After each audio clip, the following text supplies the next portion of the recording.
Here we are again talking about how the Cold War hardens. It is opposed 1950 to 1956, um, following from the outline that I distributed with that title.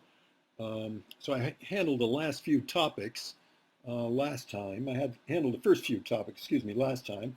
Talked about the panic in the United States, the discussion about whether to build hydrogen weapons, the question of bombers versus missiles, McCarthyism, we talked about that, the Korean War, responses to Korea, this oddity that the United States in effect mobilized the whole Cold War militarily while the Korean War was going. So it wasn't just a question of fighting that war, but organizing the whole world to support the Cold War as a kind of backup.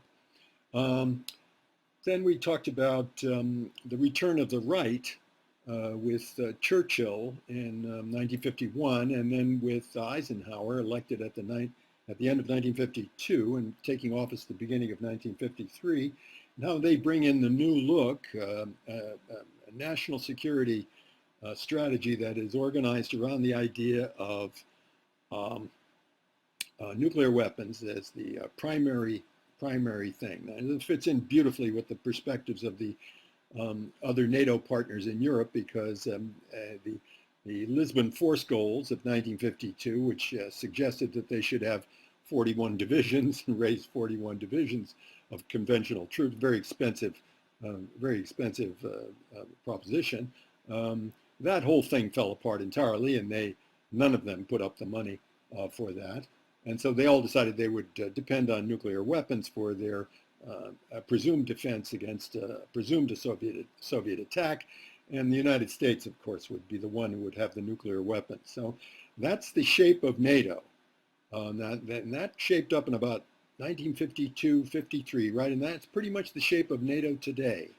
If you, through all the transmogrifications it's gone through, at least on that matter, it is a nuclear alliance dependent on US nuclear weapons, and really dependent on these more than an actual ability to defend Europe with conventional forces.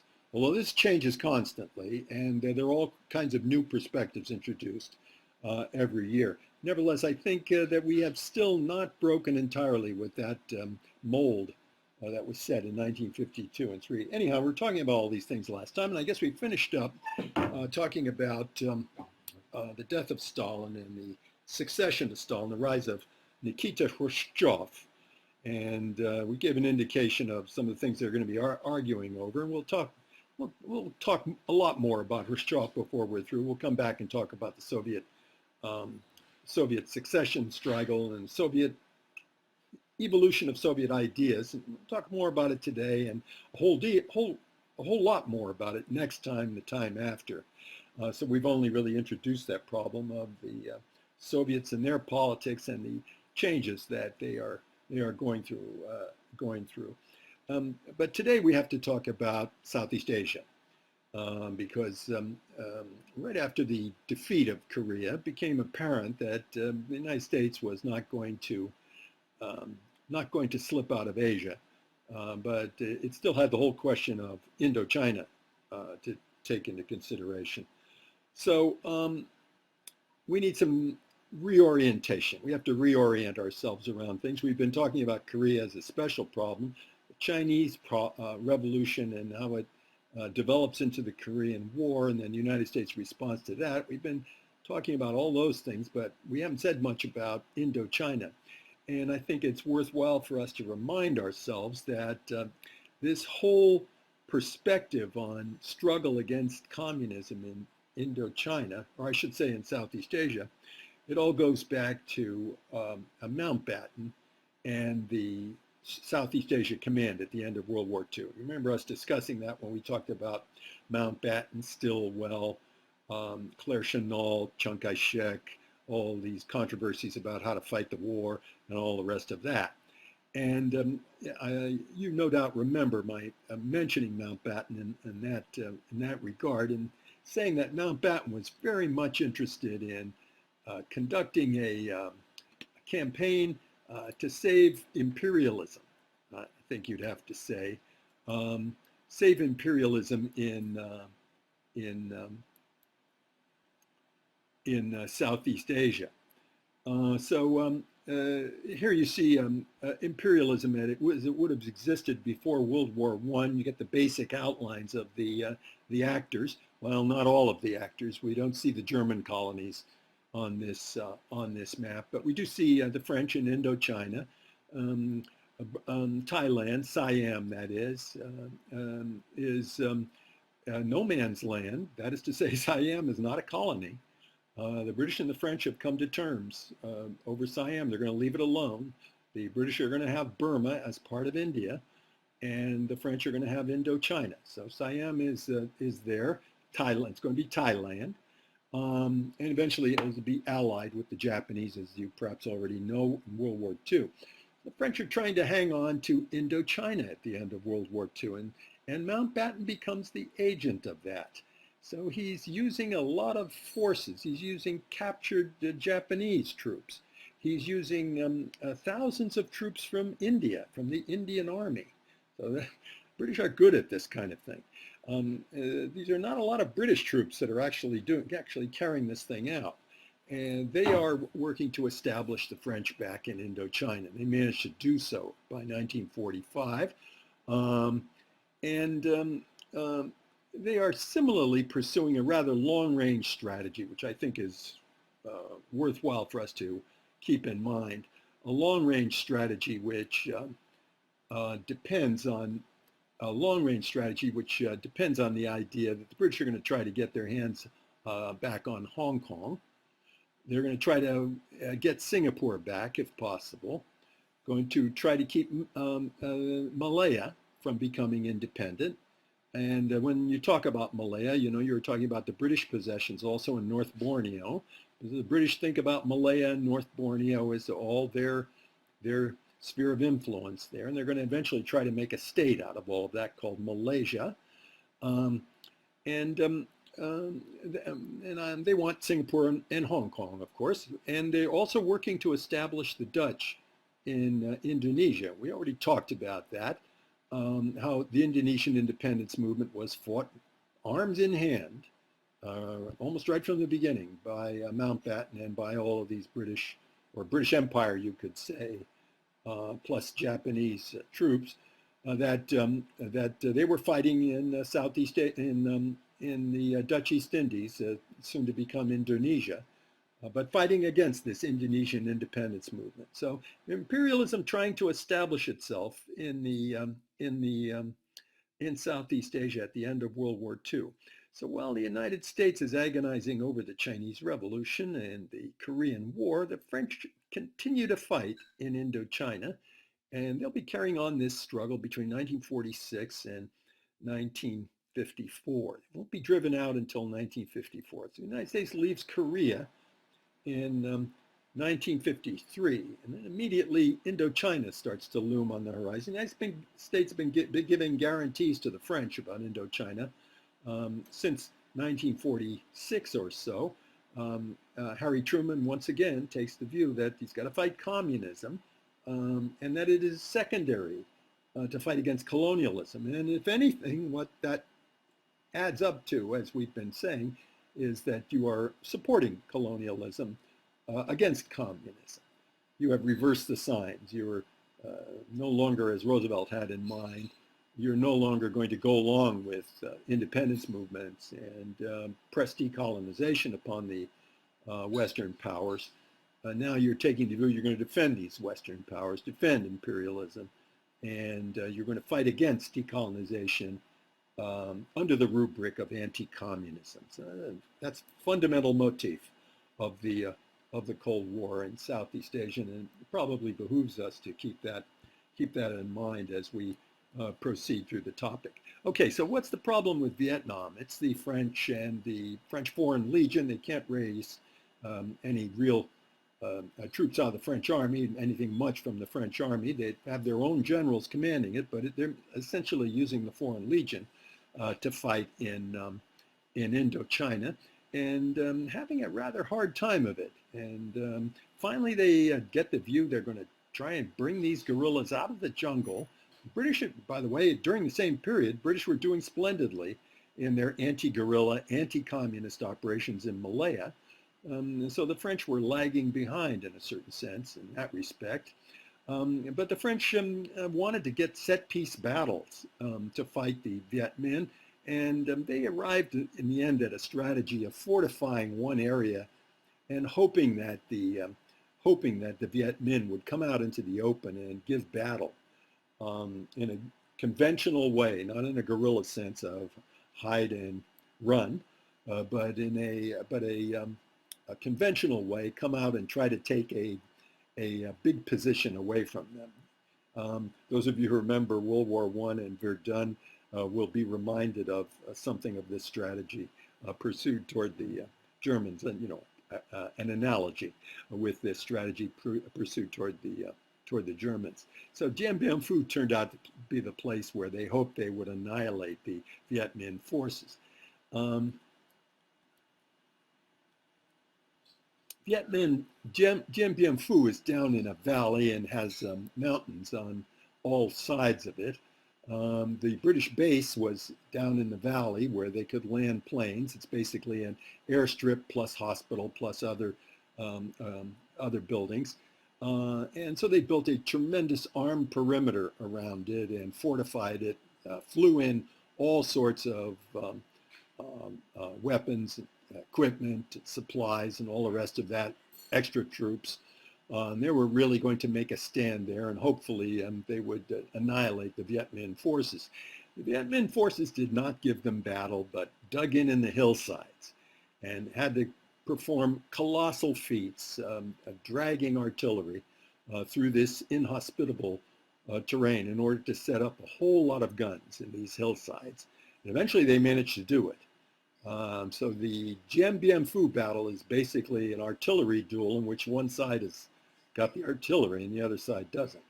So the Viet Minh set up in all of these hillsides, pounding away at the French positions below. So this went on for several months, and they really pounded down the French, demoralized them something fierce, and really in effect had them completely defeated before they actually marched the infantry in to take Dien Bien Phu. But it's a terrible, terrible, agonizing, demoralizing defeat for the French and for French imperialism. May of 1954.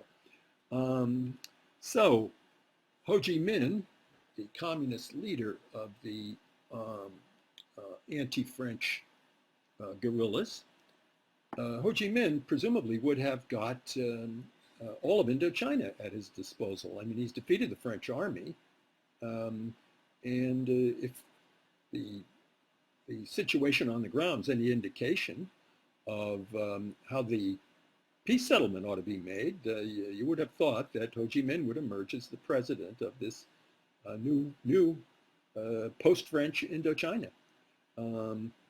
But this was not the case. This was not the case because there had to be an international meeting. And at this international meeting to arrange the settlement, all the great powers were going to be involved. So the United States was going to be there, and British and the French, and the Soviets were going to play a role in it, and the Chinese too. They'd been supplying Ho Chi Minh. So the strategies of the peace treaty had to, in effect, be worked out in coordination with the big powers. So we've seen that a lot in diplomatic history, where a war happens, and when it ends, the peace conference brings in all of the powers who are associated with the war, or who think they have an interest in the war, or just think that by virtue of being great powers, they should be consulted on a matter of such importance. So that's what we have at the Geneva Conference in 1954 at the end of this war. And the result of it was that the Vietnamese guerrillas, the Viet Minh and Ho Chi Minh, did not get all of Indochina under their control. And the reason for that was the politics of the other powers. Now, what was going on at the same time was that the United States was carrying out a campaign in Europe in order to try to organize all the European powers.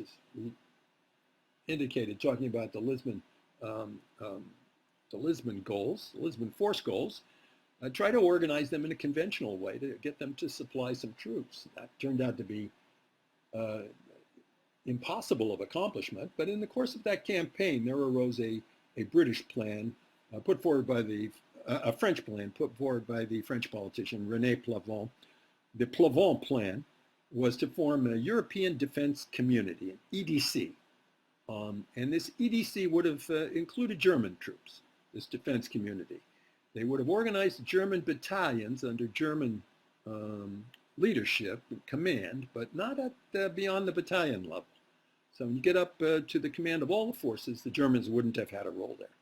So it's a way of getting the Germans to participate and not putting them in a position of being able to either lead the EDC or take an independent role within the EDC. Now, on the one hand, you can say that that was a brilliant thing in order to get the troops for a genuine NATO defense in Europe. But on the other, there were many who said that this was a way that German rearmament was being slipped under the door, that in the guise of defense of NATO, we were going to get a revival of German militarism. So that idea was always very sharply put in the press. Now, you already can understand the communist position on this and Soviet position on this. We're going to raise a tremendous propaganda effort talking about German rearmament as a revival of German militarism, of course.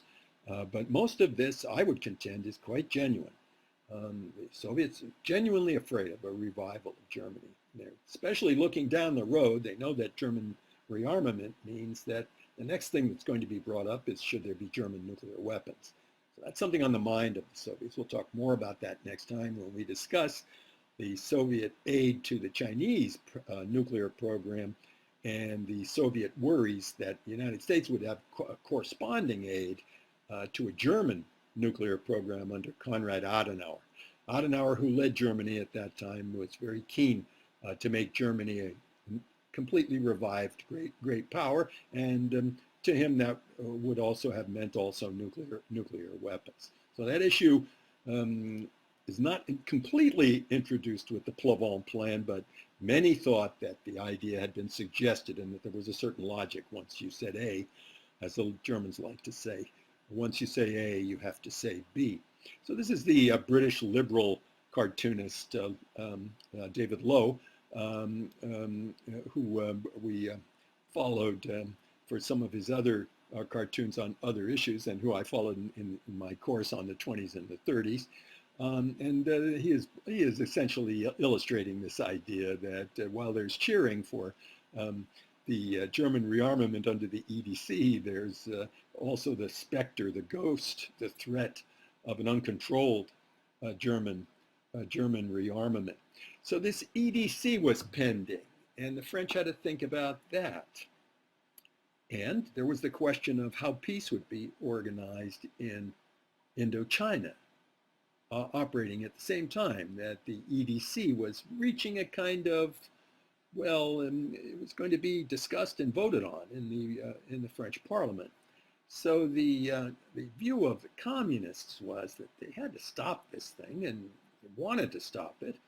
They knew the Gaullist deputies probably were against it, and maybe could be induced to vote together with the communists, Gaullist deputies and communist deputies in the French Parliament, voting against this EDC, if there were a certain bargain, if perhaps Ho Chi Minh in Indochina didn't have such a complete victory as it seemed that he would have been justified in claiming. So they would restrain, the communist powers, and this would be Mayankov primarily leading the Soviets in the spring of 1954, Mayankov and Molotov together, that they would restrain Ho Chi Minh, tell him, don't take all of Indochina, settle yourself with, be settled with, be satisfied with ruling in North Vietnam and turn over South Vietnam to a different status establish a transition period for the absorption of South Vietnam into North Vietnam, schedule elections. You know Ho Chi Minh will probably win these elections, and placate the French. And in return, the French will do us Soviets a favor by voting against the EDC. We Soviets don't like German rearmament. It's a complicated bargain. International politics is a little bit like that sometimes, especially at the end of wars. This is our explanation for why Ho Chi Minh did not get all of Indochina and had to settle himself, had to be satisfied only with, at least for the moment, only with North Vietnam. Or as some American officials put it, why Ho Chi Minh didn't get all of Vietnam in one bite, how he had agreed and settled for the idea of getting it in two bites. Well, the deal really worked. And when the EDC came up in the French Assembly, the Gaullists voted against it, so the communists, it failed. So no EDC. That whole thing might have worked. No unified Vietnam or unified Indochina under Ho Chi Minh, no German participation in the EDC in the West as a balance, as a price for that. And that bargain would have worked, except for the United States, John Foster Dulles got up on his hind legs and said, if the EDC failed, he would have to make what he called an agonizing reappraisal. So this he announced in the summer of 1954, an agonizing reappraisal of all the relationships that existed. These would include NATO and everything else. So this is really just a kind of generalized threat. Nobody exactly knew what it meant, but it's the kind of thing you have to take seriously because the United States is a prime mover in all of these military and political arrangements. So if the United States is so adamantly dissatisfied with everything, you have to step back from it. So it looked like there was going to be a terrible, terrible impasse, but the British stepped in. And they said that the Dunkirk Pact, which they had arrived at in 1946, a pact between England and France, could be used to form a broader organization. At first, the West European Union, and then bring Germany somehow into the West European Union, so the German rearmament would be accomplished through that route, with the British, for the most part, as sponsors. The Germans would have to promise they'd never have nuclear weapons. And they did make that promise. And they had to say that they'd put up with reinforcement of the British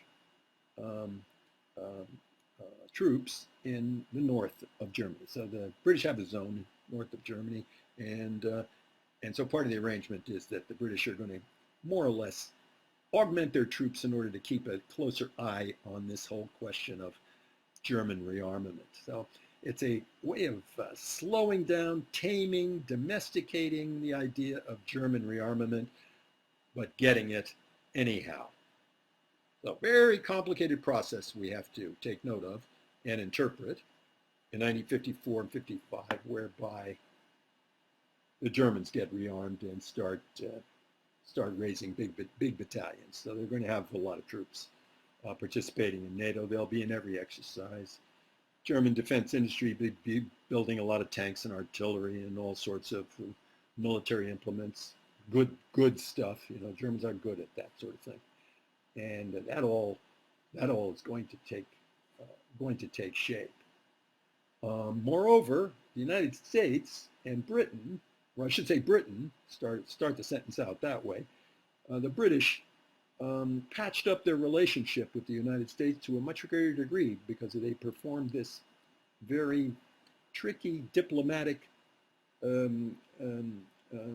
task. So here we get this theme of the British, leading the United States diplomatically every step. They're the leading voice in starting the Cold War in the first place, we could even say, in 1946, Winston Churchill's Fulton, Missouri speech. We could also say that the British, took a lead with NATO at the time of the Berlin blockade. Certainly true.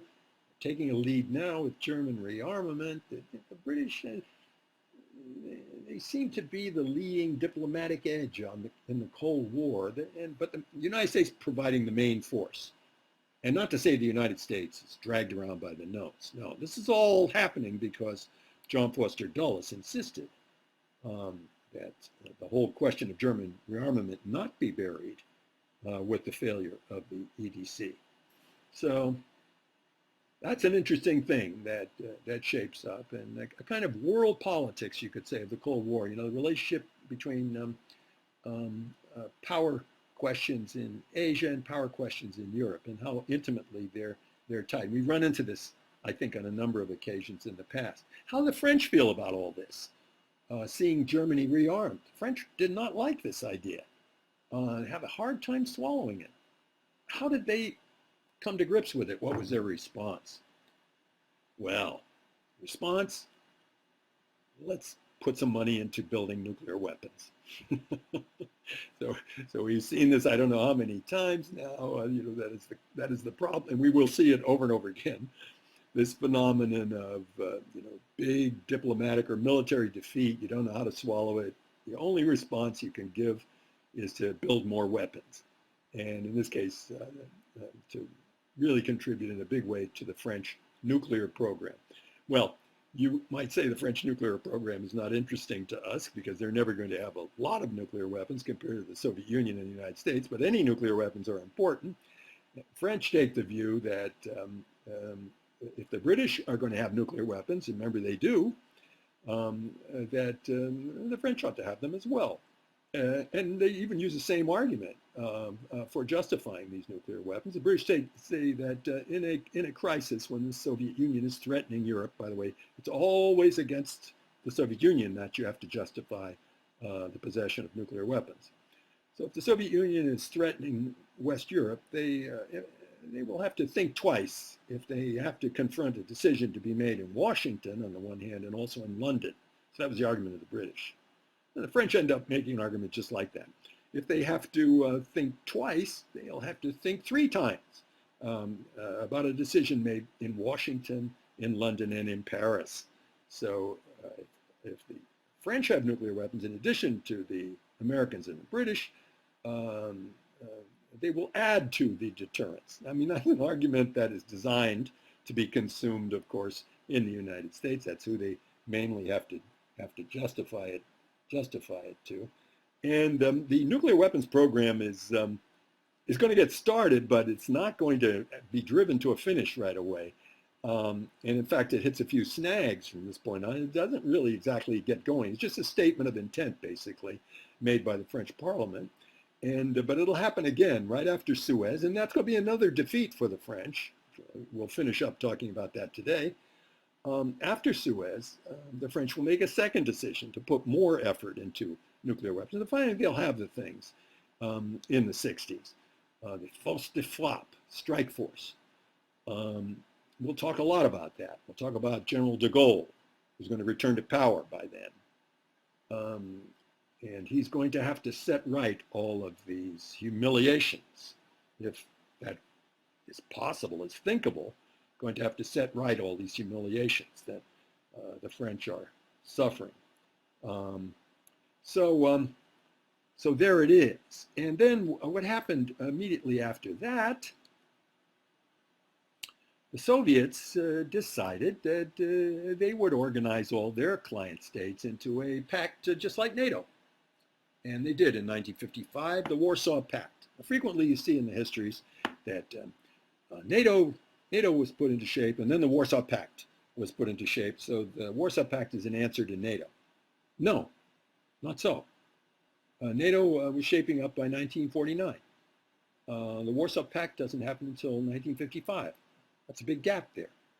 The real reason for the Warsaw Pact is not the formation of NATO. It's the rearmament of Germany.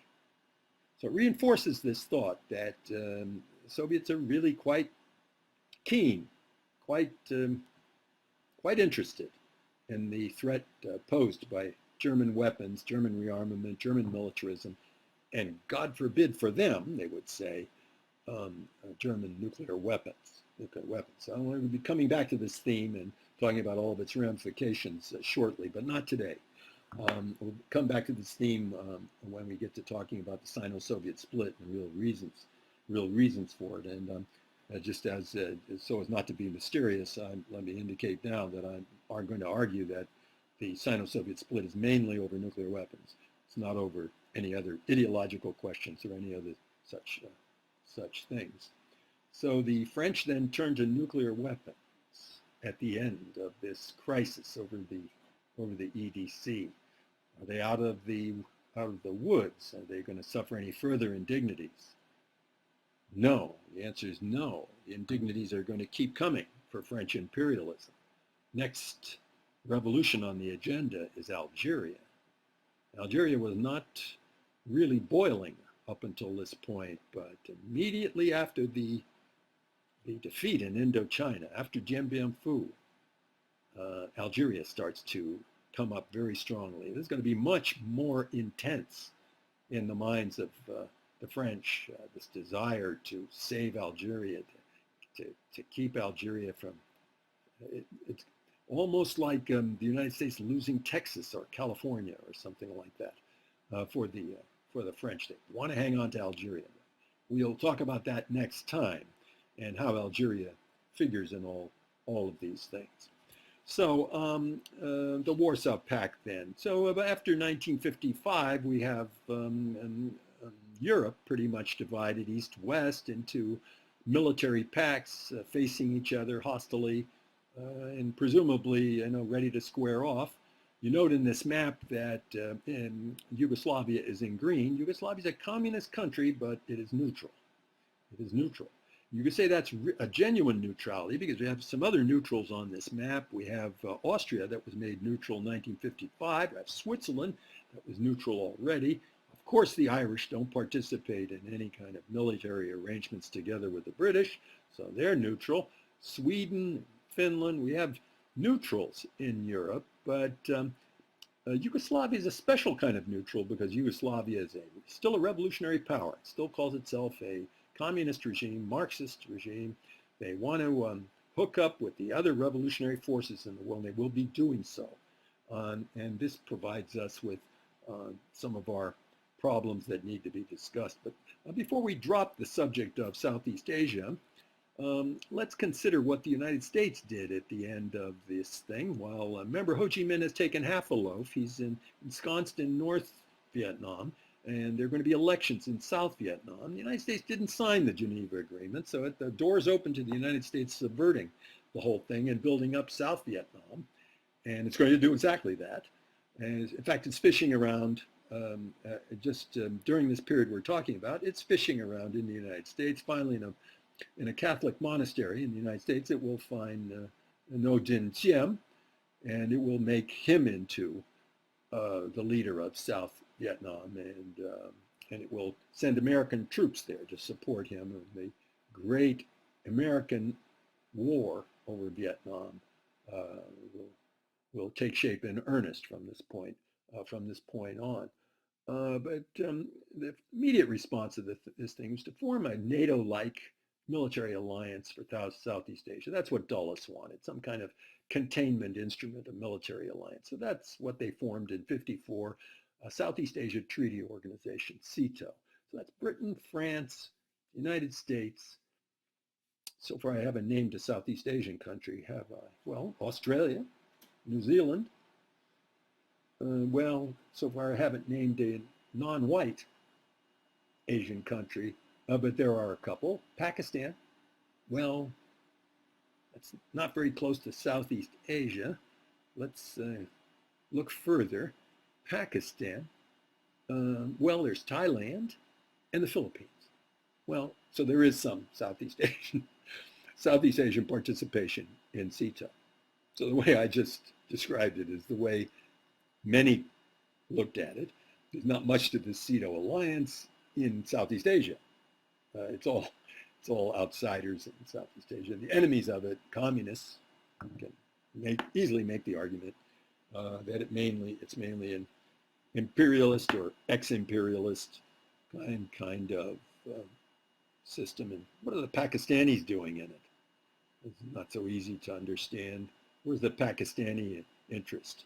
in these affairs. And the Pakistani are going to be involved in this. They're going to be involved, of course, in the other programs in the Mideast. They're not directly hooked into either of those problems, but they will get all sorts of support for the United States. They'll get aid. They'll get military weapons. They, the main thing that they want weapons and want power for is to oppose India. So they'll get that as a result of participating in these pacts. But it's hard to say Pakistan has a real, how to put it, a real stake in the Cold War, defined in any kind of serious way. But anyhow, the Pakistanis will be participating. And Dulles is putting together a structure of containment with Tito. And the next step provided for by the British. Oh, before I talked about the British, let me give an indication of this famous idea of a domino theory, that you couldn't allow South Vietnam to go communist because it would set off a whole series of communist revolutions, and they would be like dominoes falling. And these dominoes would represent the real threat. It's not so much losing to the communists in South Vietnam, it came to be argued in the 1960s, but it's the effect of it. It's the dominoes. So it's the domino theory, and quite a few people made speeches about it. President Eisenhower said that they'd fall like dominoes. And often it was argued in other circles, sometimes argued in terms of economic competition between India and China. It was said India's got a free system and China's got a communist system. Whichever one looks the best to the countries in between India and China, it often used to be said, is going to go the way of the one that looks better, the one that produces better. And so this was a domino theory, a domino idea. But the domino idea that you see illustrated in this cartoon is the British idea of a domino idea. So Korea is already falling. Perhaps Korea is going to make Vietnam fall, and then Vietnam will make Thailand, and the next thing you know, it'll be Malaysia and Singapore. So these are all British interests, right? Former British interests and present British interests. Malaysia, Singapore, and Indonesia.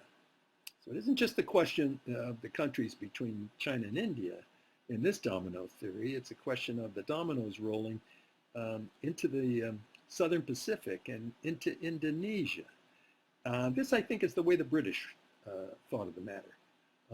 These are British dominoes, I think, because the British want to set up some kind of a state around Singapore, fighting like demons to defeat the communists in Malaya, and a lot of their lessons will be absorbed and taken very seriously by the Americans in giving advice to their own troops in Vietnam. So that is the domino theory there.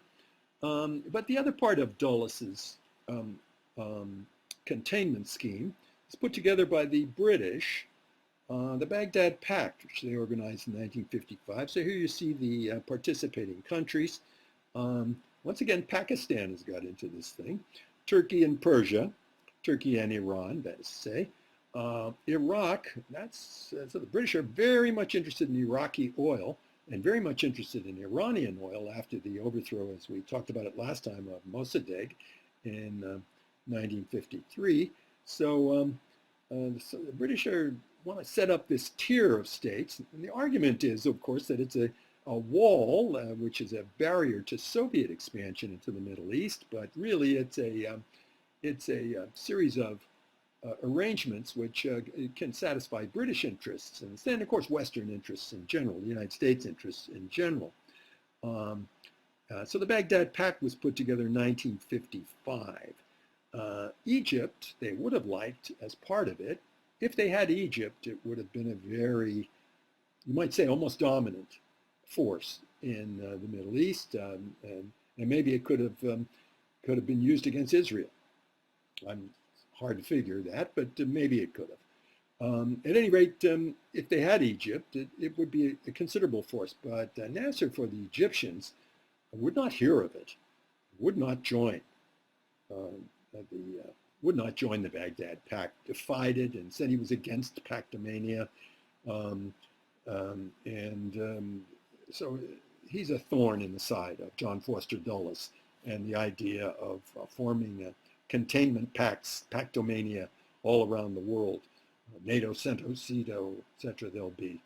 So Dulles, I should say, Nasser stood up very strongly against this thing. The Soviets liked that.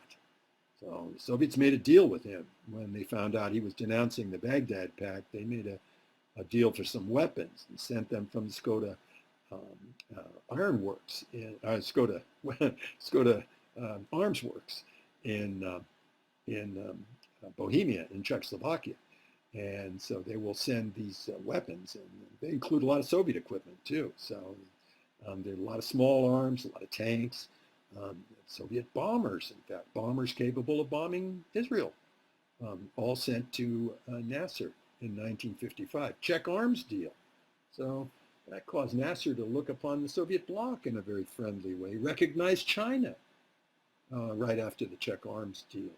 So this arrangement was starting to be put together, a kind of a counter NATO, if you will, or kind of a revolt in a certain sense, kind of a revolt against the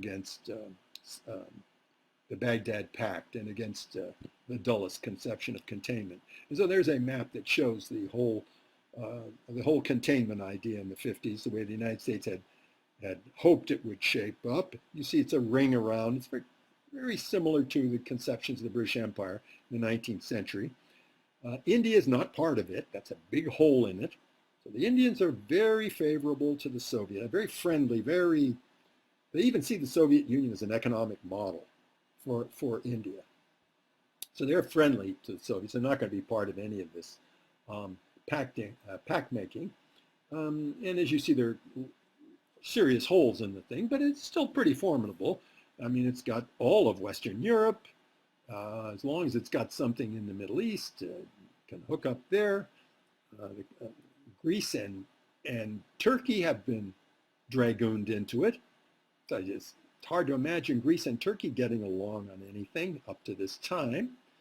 And in the time that we are currently, I mean, that's to say the present time, Greece and Turkey look at each other in a very hostile way over gas and natural resources in the Eastern Mediterranean off Cyprus. I don't know if they're going to fight a war over it, but making very nasty kinds of noises to each other, these NATO allies. But in those days, it was considered quite a feat to get Greece and Turkey together. They're not exactly, traditional friends, to put it mildly. So there's the NATO, I should say the containment structure as it exists. I think a pretty rickety thing on the whole. It's a lot less strong than it seems. Very strong in Europe. Rather weak in the Middle East. We'll see it in rags in the Middle East shortly. And of course, never worth a hoot in Southeast Asia. Terrible tragedy for the United States to have defended containment in the way it did in Southeast Asia. And that's going to entail a general tragedy for the United States, and a tragedy with all sorts of ramifications, which we can't even hint at today, but we'll be getting into them in the last part of this course. But that's the whole conception, containment. Now, was there anything against containment? The answer to that is yes. There was a bloc of independent, anti-imperialist minded, bumptious, and thinking of themselves as kind of national revolutionaries, states of that sort. So these include Indonesia, India, Burma, and you might include a number of others. You might put them in the same category even with revolutionary China. And maybe Nasser's Egypt and other countries, other Arab states might think of themselves. It's the revolutionary, anti-imperialist, third world nationalism, that idea that has a very powerful showing in 1955.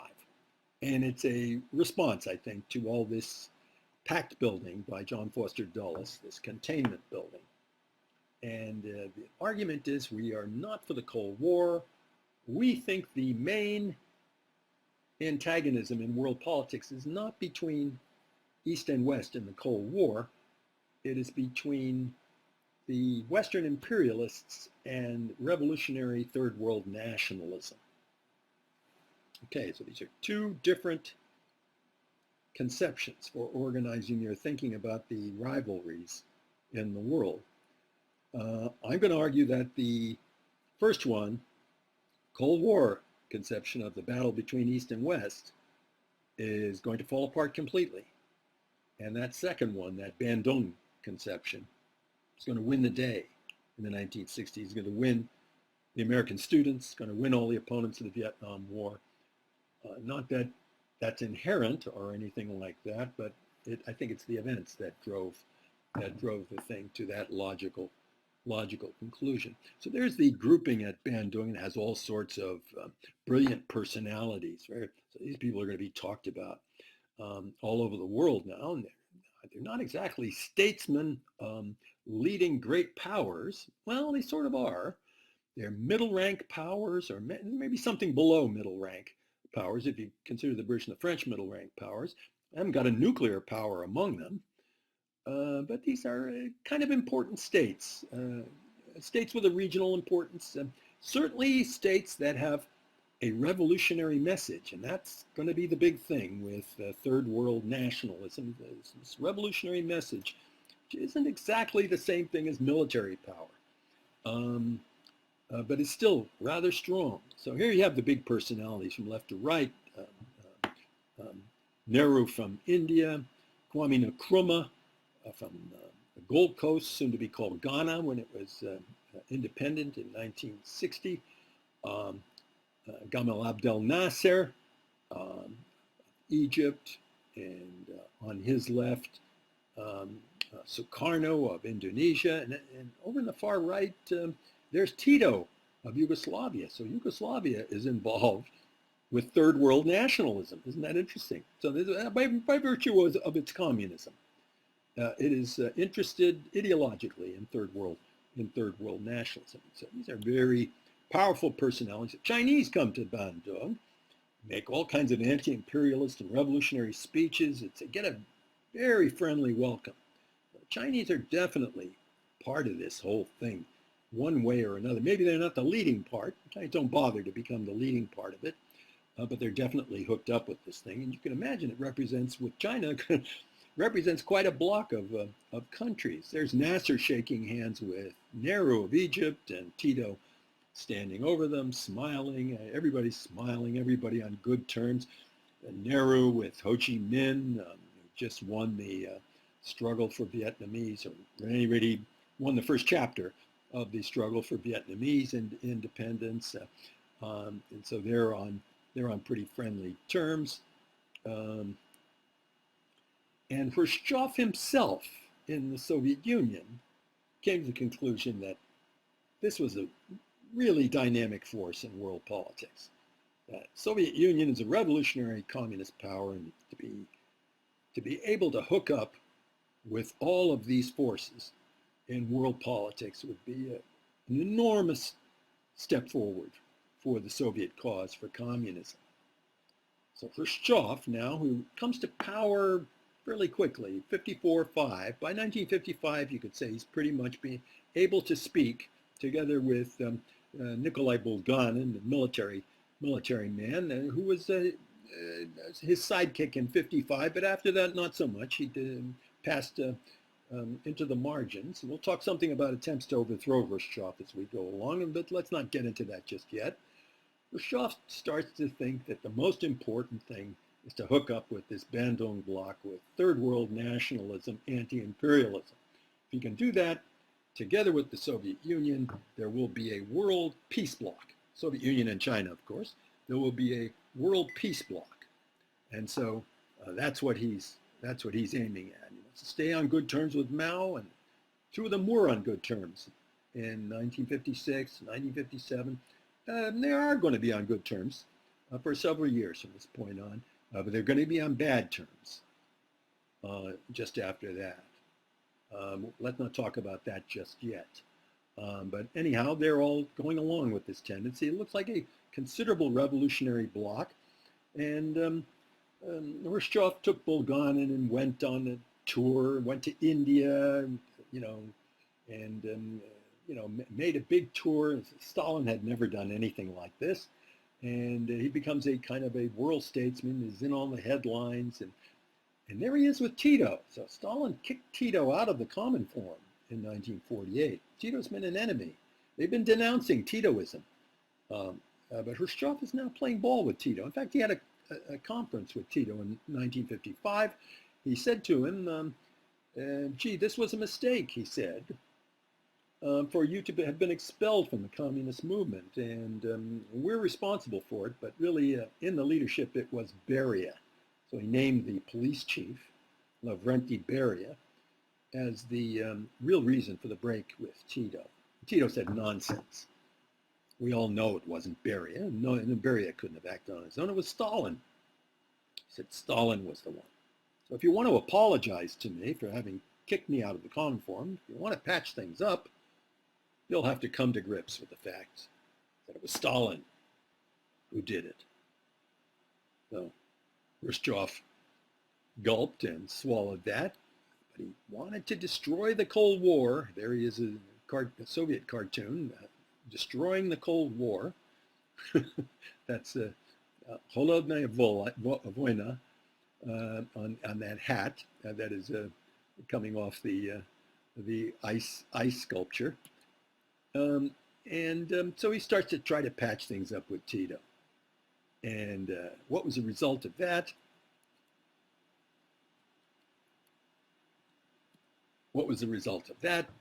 Khrushchev's secret speech to the 20th Party Congress, January 1956, where Khrushchev takes up a very far-reaching, penetrating criticism of the Stalin tradition.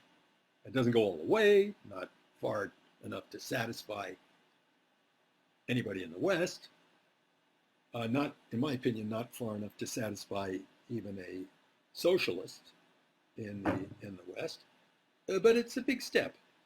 And he's criticizing Stalin. So he says there was a cult of the personality around Stalin. There was terror. People were unjustly accused of various things. Stalin made up lies.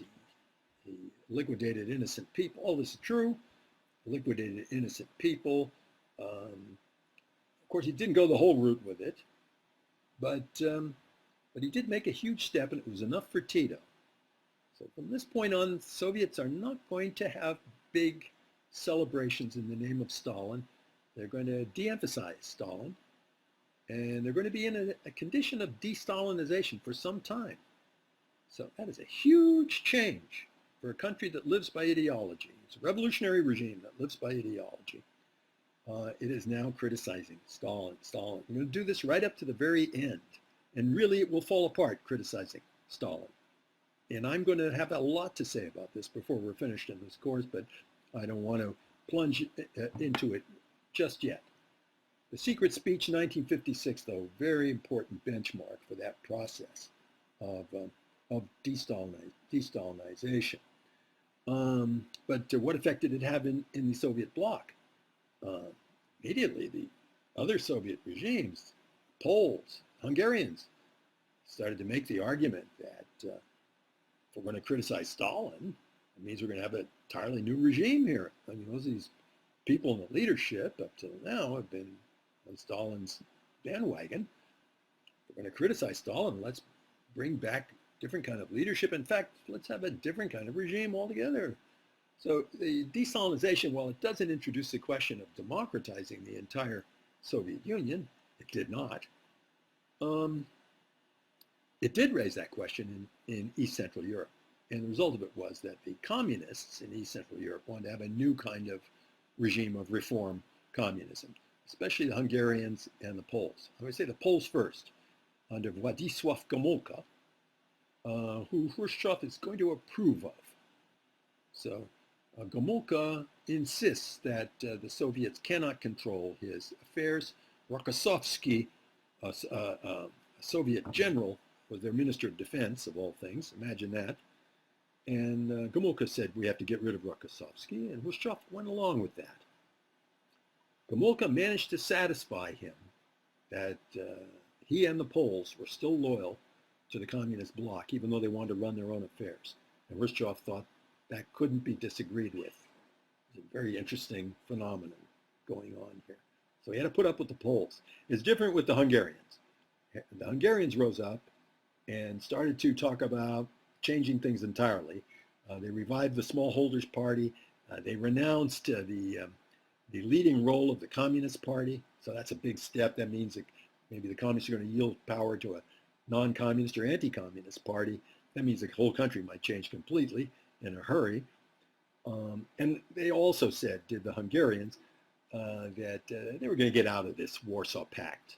So it's only a year old by this time, but they want to get out of it. So they're going to break with them militarily and politically. That's a much bigger step taken in Hungary than was taken in Poland. Khrushchev tried to talk them out of that, but in the end, he sent the tanks in after them. So he had to draw the line there. Interestingly, Tito was for the revival of Gomulka and the domesticization, you could call it, of Polish politics. But he was against the revolt against communism that took place in Hungary, and he supported the Soviet intervention against it in 1956. That's an interesting thing to note about Tito and Titoism, about which we will continue to say a good deal. The East Germans were afraid of this reconciliation with Tito, as you see. It's an East German cartoon, which says it has a picture of Tito with an axe. You know, he's a criminal. He's in the pay of the West. He's just a scoundrel. Everything bad you could possibly say about somebody. Because they're afraid that this reform thing is really going to get out of hand, and they'll be driven out of power as a result of it. So they see Tito and Titoism, reconciliation of Khrushchev with Titoism, and probably you would have to say de-Stalinization in general is a real threat to their existence. All right, but at the same time that these events were shaping up in Eastern Europe in the summer and fall of 1956, the whole question of the Mideast was hotting up as well. So the defiance of Egypt, defying the Baghdad Pact, caused the Baghdad Pact to more or less start to shape up as a kind of anti-Egyptian alliance, you could practically say.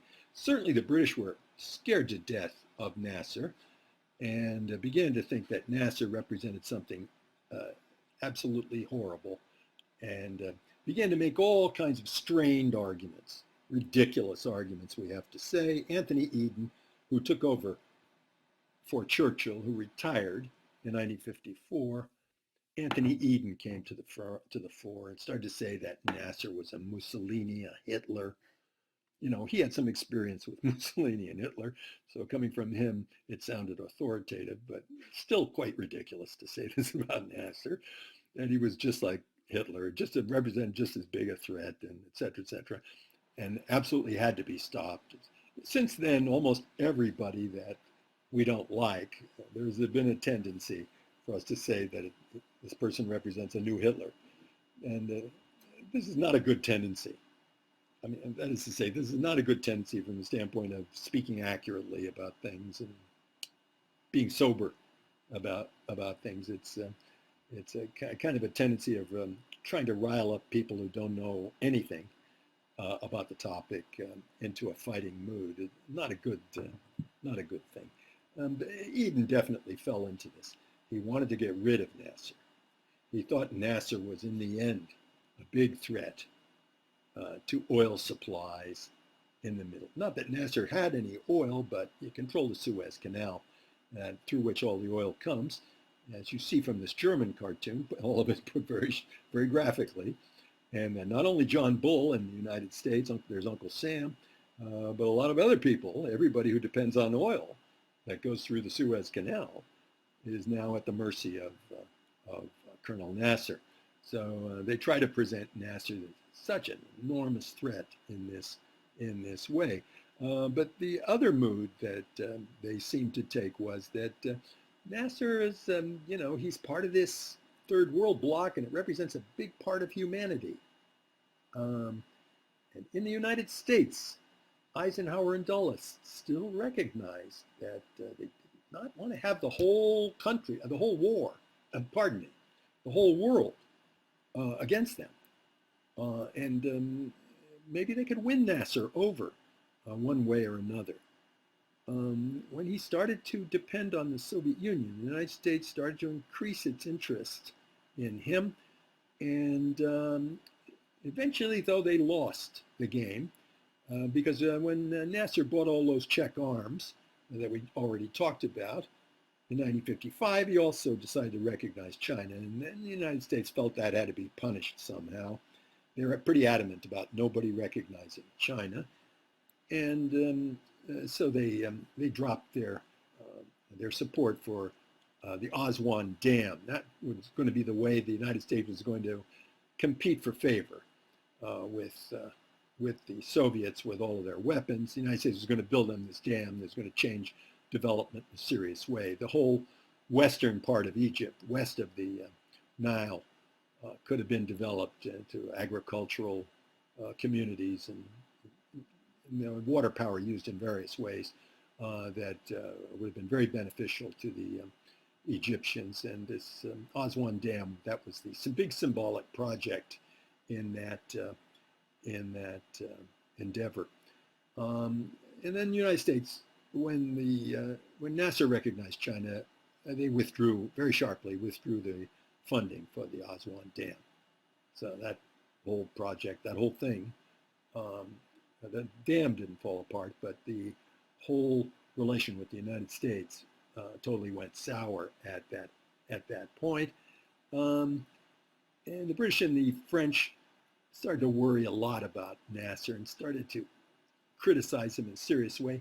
Nasser responded by closing down the Suez Canal to them and by sticking a blockade of the Gulf of Aqaba. Keeps the Israelis from sending any ships out into the Red Sea. So the British and the French decided they had to do something about this.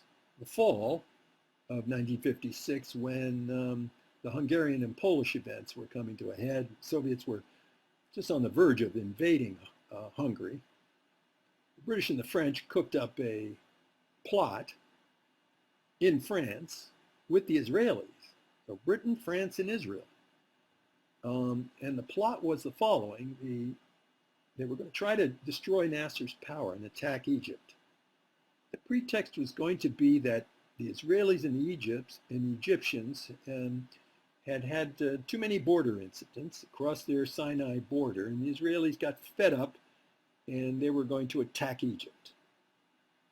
And the British and the French, according to the scheme, were supposed to jump up suddenly and try to restrain Israel, restrain Egypt, and bring peace to the region. But of course, in the process of that, to land some troops. And in the end, somehow they were going to overthrow Nasser.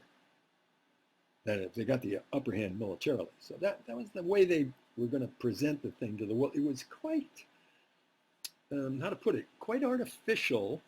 I'd say quite a cock and bull story that they were trying to put over on the whole world for this plot.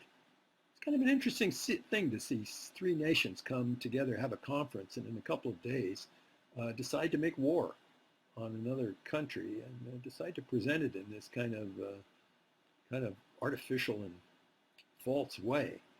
But that is what they were trying to do.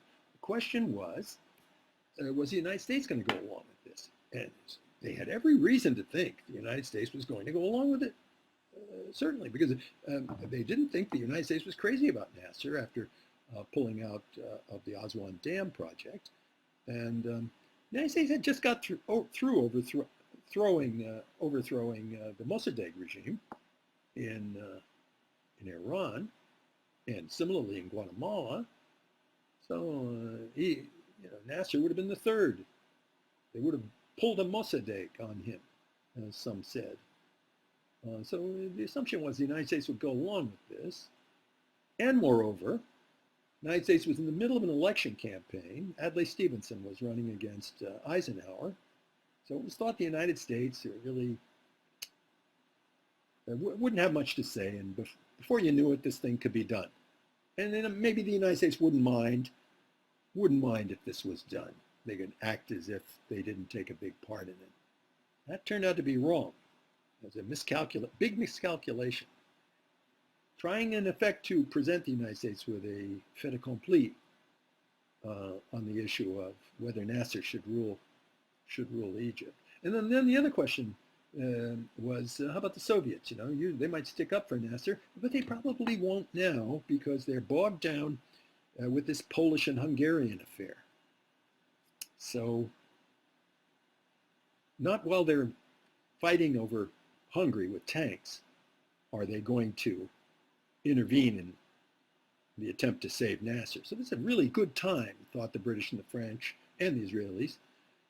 This is really good time to attack Nasser, to try to pull this big coup off. So Anthony Eden is the main force behind it for the British, the main mover, the one who calls Nasser Hitler. And so they actually tried to do it in November of 1956. So the Israelis started the thing off on schedule, made their attack. They got over into the canal zone. The British got their paratroops, French paratroops. They also Israeli paratroops started landing in various places, and they're about to do the deed to Nasser. And suddenly, President Eisenhower stepped forward right in the middle of the election campaign, a week before the election, actually, and said that the United States was not for this, and that the British and the French must be crazy. And in a personal phone call, he shouted at Eden and said, "You must be crazy. We did not have this in mind, and you can't do this kind of thing. We will not support you." Okay, it's one thing to say that, but still more, the United States, it's now known pretty well, sold British currency, sterling, on the European money markets and caused a run in sterling. So that got the attention of the British in a big way, and the British had to back down. The Soviets did their part too. The Soviets said that if you don't leave Nasser alone, you have to remember that he might get on bad terms with us, and we have nuclear weapons, and we have some rockets. Well, they had intermediate range rockets capable of hitting London, however. So when the United States pulled the rug out from under this plot against Nasser, the Soviets did the same thing. You might have thought the United States and the Soviets really are marching down the same road. Why did the United States let their allies down? Didn't I just get through arguing that the Cold War meant a transformation of this paradigm of decolonization into the paradigm of anti-communism? Aren't the United States on the side of the colonial powers now and against these bumptious third world nationalists? Apparently not. Even John Foster Dulles. And of course, President Eisenhower, they're not willing to participate in this plot. It's too blatant, I guess. Too blatant. Not willing to do a Mossadegh on Nasser. And you could say that in this sense, together they saved Nasser. Many people who write on this take the view that it was the United States that did it. The Soviets were only a minor component part. But nobody who looked at it from any other perspective than the Western one in those days would have put it that way. They all saw the United States and the Soviet Union pretty much on the same page, and all trying to save Nasser. Well, in the end, Nasser was saved for the moment. This is a kind of a big moment for the United States. Maybe the United States takes the view that even if it's anti-communist, even if it's for containment, it can't be against the whole world. It can't be against Nasser and all the Bandung bloc, all the forces that Nasser represents. So it's kind of a really a big moment for the U.S. policy in that regard. A rather bad moment for Anthony Eden. He looks to be absolutely the loser in this proposition, as this cartoon seems to suggest. And that would be Eisenhower offering Eden's head on a platter to Nasser. And then, of course, a kind of a switch on the old idea of a sheep in, or a wolf in sheep's clothing. Here's Punch describing Anthony Eden as a sheep in wolf's clothing. He looks tough, he acts tough, he calls everybody Hitler, but in the end, he couldn't accomplish this feat. Okay, so there it is. Suez, an important moment. There are a lot of arguments about Suez. We'll talk about the fallout from Suez. It's kind of a big moment in our course. Because not only does it represent the moment when the United States broke with its allies to avoid this plot against Nasser, but it also represents a demonstration that these allies, who are the main imperial powers in the world, that they're sheep in wolf's clothing. And it's no accident that after this, there's a virtual jailbreak of every former colony that did not have its independence up to this time, associated with Britain and France, and this is going to include, all of them, the Belgians in the Congo and everybody else. They're all going to say they got their independence. It's all because of Suez. So Suez represents the big victory, gigantic victory in the Cold War of the Bandung Project, Third World revolutionary nationalism, anti-imperialist revolutionary nationalism. That's going to continue to have powerful ramifications as we march forward. So I'll take most of these up in due course and begin next time with a lot of fallout in 57, but things are going to change completely because the nuclear equation is going to change, and that's going to affect a lot of the important relations among the powers, especially between Russia and China. So those are topics we shall take up in our next batch of discussions, which will proceed soon.